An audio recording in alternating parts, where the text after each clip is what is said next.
Hello everyone, my name is Farman Khan और mechanical subjects YouTube channel में आप लोगों को एक बार फिर से वेलकम करता हूं।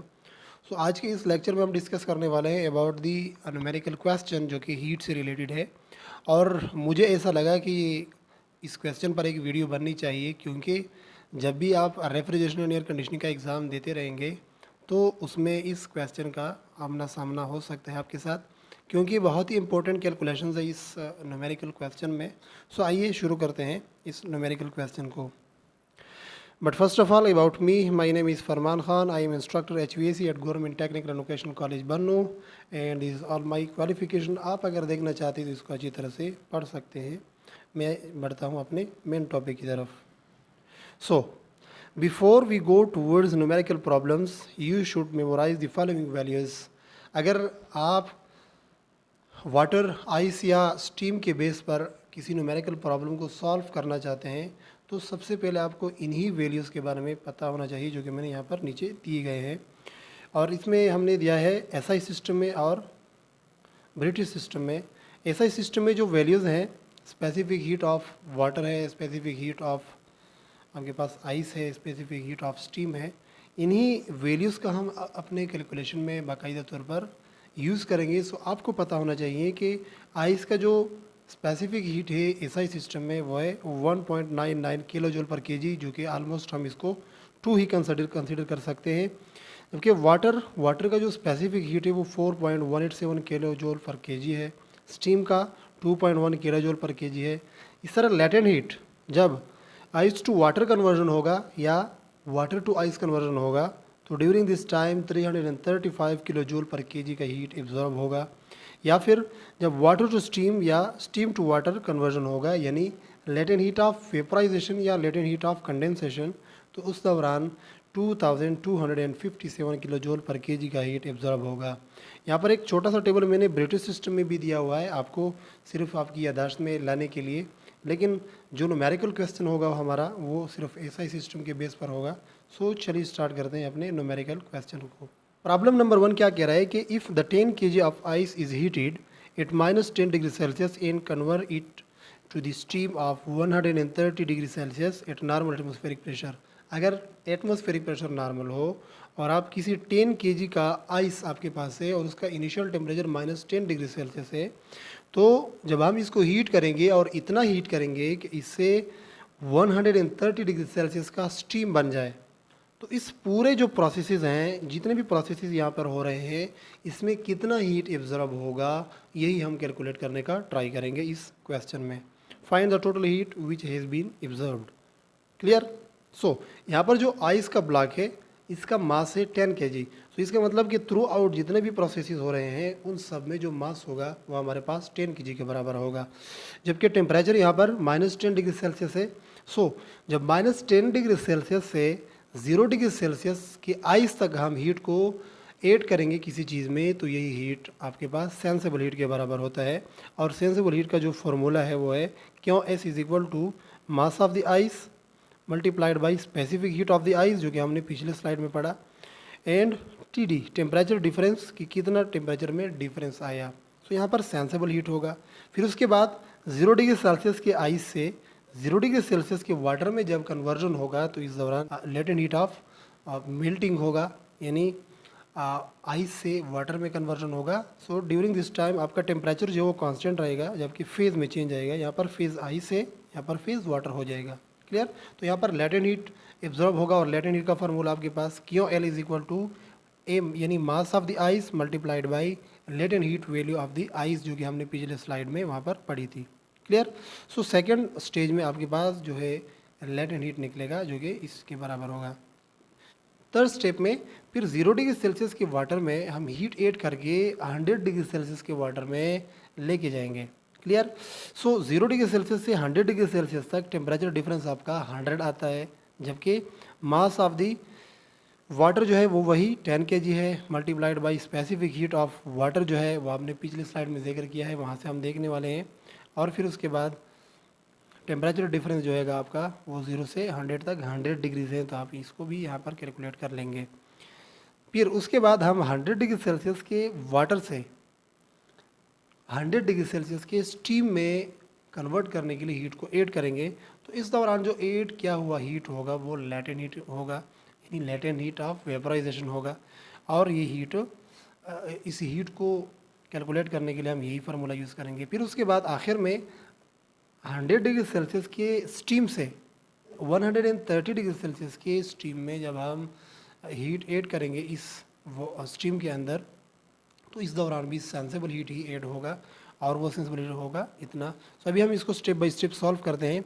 सबसे पहले हम -10 डिग्री सेल्सियस से जब हम 0 डिग्री सेल्सियस के आइस तक इसको कन्वर्ट करेंगे, यानी इसका टेम्परेचर जब हम इंक्रीज़ करेंगे तो इस दौरान कितना हीट ऐड होगा। आपके पास फार्मूला है Q S is equal to M multiplied by C ज़रबे टी डी। सो आपके पास मास ऑलरेडी 10 kg है, multiplied by specific heat of ice जो है वो हमने वहाँ पर देखा था 1.99 किलो जूल पर केजी के बराबर था, लेकिन यहाँ पर इसको हम 2 ही कंसीडर करेंगे। n multiplied by temperature difference जो कि 10 के बराबर है, यानी -10 से 0 तक इसमें 10 डिग्रीज का फ़र्क है, तो आप यहाँ पर 10 लगा लें। इसको कैलकुलेट करें तो आपके पास 200 किलो जूल का हीट आ जाएगा। तो फर्स्ट स्टेज में ये 200 किलो जूल का हीट एब्जॉर्ब होगा जब ये प्रोसेस यहाँ से यहाँ तक चलेगा। फिर उसके बाद सेकेंड नंबर पर प्रोसेस जो होगा वो लैटेंट हीट के बारे में होगा, यानी 0 डिग्री सेल्सियस के आइस से हम 0 डिग्री सेल्सियस का वाटर बनाएंगे। इसका मतलब ये है कि फेज चेंज होगा और टेम्परेचर आपका कांस्टेंट रहेगा। क्लियर। सो फार्मूला आपके पास है Q L is equal to mass of the ice multiplied by latent heat value of the ice. So latent heat value of the ice जो है वो हमने पिछले स्लाइड में देखा था 335 किलो जूल के बराबर था। सो 10 multiplied by 335 kilo joule and आपका जो रिज़ल्ट आएगा वो यही आएगा। क्लियर। सो ये स्टेज नंबर 2, यानी इतना हीट एब्जॉर्ब होगा अगर हम ये प्रोसेस यहाँ से करेंगे। फिर थर्ड स्टेप में क्या होगा, फिर से सेंसिबल हीट होगा, यानी 0 डिग्री सेल्सियस के वाटर से 100 डिग्री सेल्सियस के वाटर तक हम हीट ऐड करेंगे। तो ड्यूरिंग दिस सेंसिबल हीट आपका फार्मूला है Q S is equal to mass multiplied by C multiplied by T D.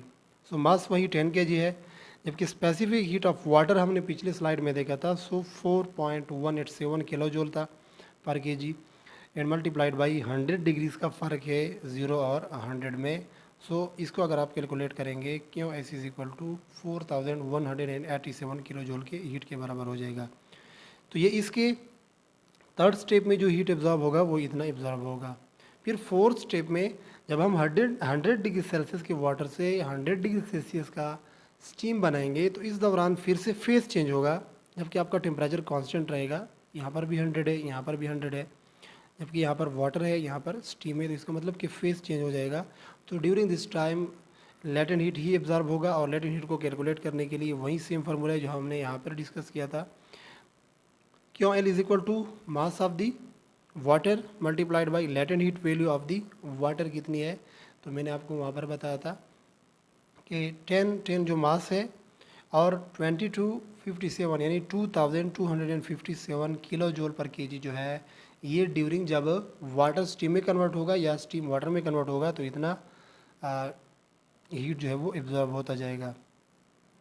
सो आप इन दोनों को कैलकुलेट करें, सो आपके पास आंसर आएगा 22,570 किलो जूल का हीट इस प्रोसेस के दौरान एब्जॉर्ब होगा। फिर उसके बाद 100 डिग्री सेल्सियस के स्टीम से 130 डिग्री सेल्सियस के स्टीम तक जब हम हीट ऐड करेंगे तो यही हीट भी सेंसिबल हीट ही होगा, क्योंकि इसमें टेम्परेचर का राइज है, यानी टेम्परेचर इसमें बढ़ रहा है और फेज जो है वो वही कांस्टेंट है। यहाँ पर भी स्टीम है, यहाँ पर भी स्टीम है।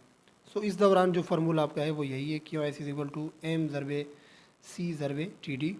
सो Q S is equal to 10 kg of mass steam का multiplied by 2.1 kilo joule per KG जो है, ये स्पेसिफिक हीट है जब आप स्टीम में ऐड करेंगे किसी हीट को, मल्टीप्लाइड बाई 30, चूँकि यहाँ पर 30 का डिफरेंस है 100 और 130 में। आप इसको कैलकुलेट करें, आपके पास 630 किलो जूल का हीट इस प्रोसेस के दौरान आएगा। अगर आपने अभी टोटल हीट को कैलकुलेट करना है तो आपने इस हीट को, थर्ड वन हीट को, फोर्थ वन हीट को और फिफ्थ वन हीट को, इन सारों को ऐड करके आपके पास टोटल मजमूआ आ जाएगा 30,937 kilo joule. So I hope कि यहाँ तक आप लोग क्लियर हो चुके होंगे। अब इसका ग्राफ देखते हैं कि इसका ग्राफ किस तरह बनेगा।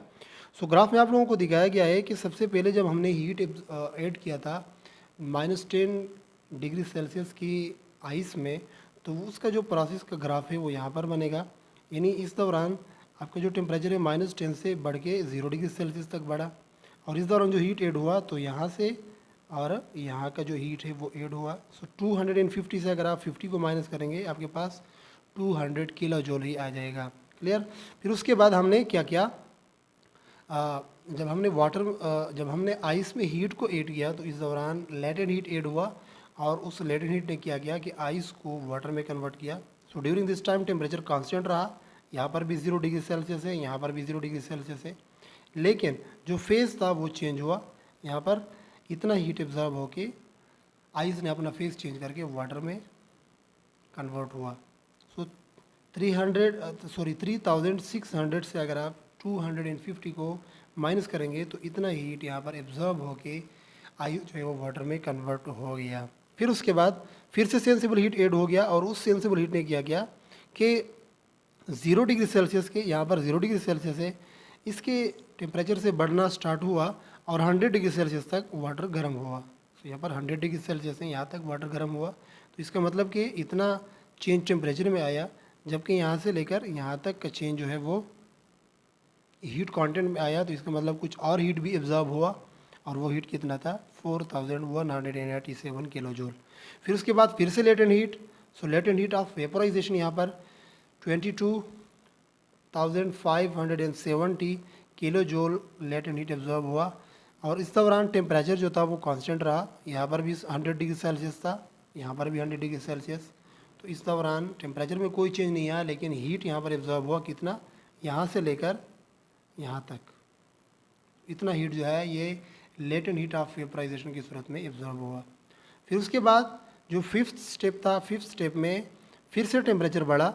जब हमने 100 डिग्री सेल्सियस के स्टीम को गर्म किया 130 डिग्री सेल्सियस की स्टीम तक, तो यही टेम्परेचर बढ़ा। यहाँ पर टेम्परेचर 100 डिग्री सेल्सियस, जबकि यहाँ पर टेम्परेचर अगर आप यहाँ से सीधा लाइन लेके आएंगे तो 130 डिग्री सेल्सियस। तो इस टेम्परेचर में इतना चेंज आया, जबकि हीट कंटेंट कितना एब्जॉर्ब हुआ, सो हीट कंटेंट्स इतने एब्जॉर्ब हुए, यानी 30,357 से मज़ीद 30,987 तक और भी हीट एब्जॉर्ब हुआ ड्यूरिंग दिस सेंसिबल हीट।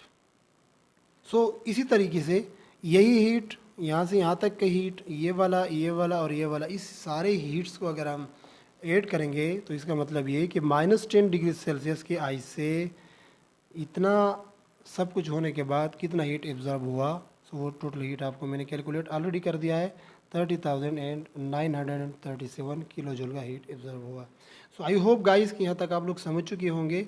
फिर भी अगर आपको कोई किसी किस्म का कन्फ्यूजन है तो आप मुझे कमेंट सेक्शन में ज़रूर बताएं। आप इस वीडियो को लाइक कर सकते हैं, अगर आपको वीडियो पसंद आई हो आप शेयर कर सकते हैं अपने दोस्तों के साथ, और अगर हमें कोई सजेशन देना चाहते हैं तो आप कमेंट सेक्शन में ज़रूर बताएं। सो सब्सक्राइब करें हमारे चैनल को और जुड़े रहिए हमारे चैनल के साथ इसी तरह वीडियोस देखने के लिए। So until to next video, bye bye, अस्सलाम वालेकुम।